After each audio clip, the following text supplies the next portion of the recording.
Jack and the Beanstalk. In a quiet village long ago, a poor woman sent her son Jack to the market to sell their milk cow so that they could have food to eat. On the way, Jack met a strange man who held out 5 beans and said, "Give me your cow, and I will give you these magical beans that will bring you more fortune than you could imagine." Jack eagerly exchanged the cow for the magical beans.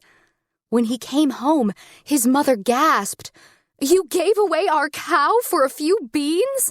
How will we eat now?" she cried, and threw the beans out the window.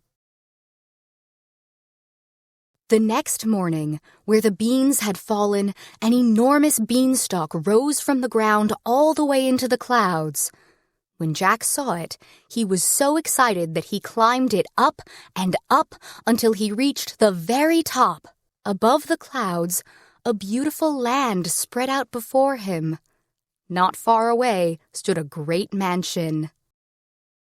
Suddenly, a fairy appeared next to him. "Jack, inside that mansion lives a terrible giant who stole this kingdom for himself. Go there and take back what never belonged to him," she said, and vanished. The fairy's words made Jack feel bold, so he followed a path that led right to the front door. Outside the door was the biggest woman Jack had ever seen. "Please," Jack said, "I don't have anything to eat. Could you help me?" The giant woman looked down at tiny Jack and felt sorry for him. "Yes, but we must be quick. If my husband finds you, he will eat you in one bite."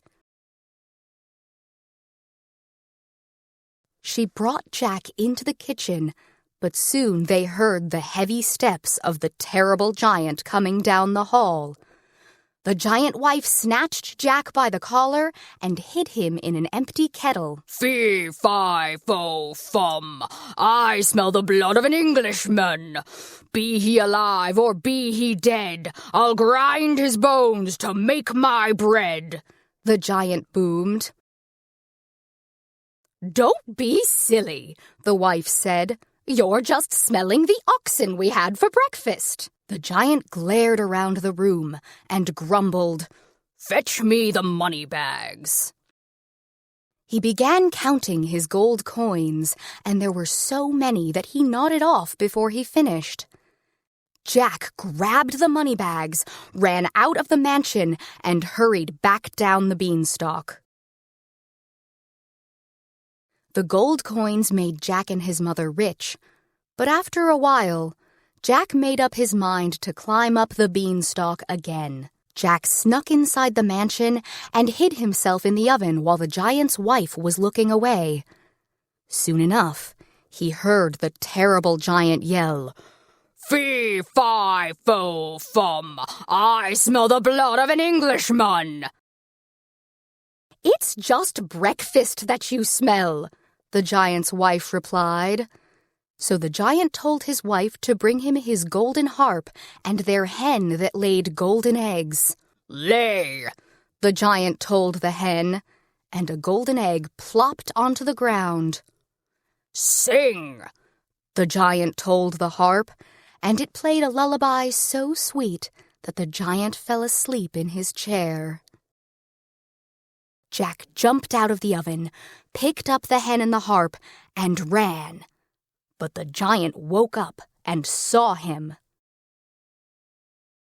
The giant chased Jack all the way to the beanstalk, but he tripped over a boulder and fell.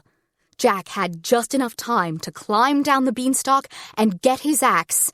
With 2 great swings, Jack chopped the beanstalk in 2. The beanstalk toppled over, and the terrible giant along with it. With the hen and golden harp, Jack and his mother never worried about food again. They lived happily ever after.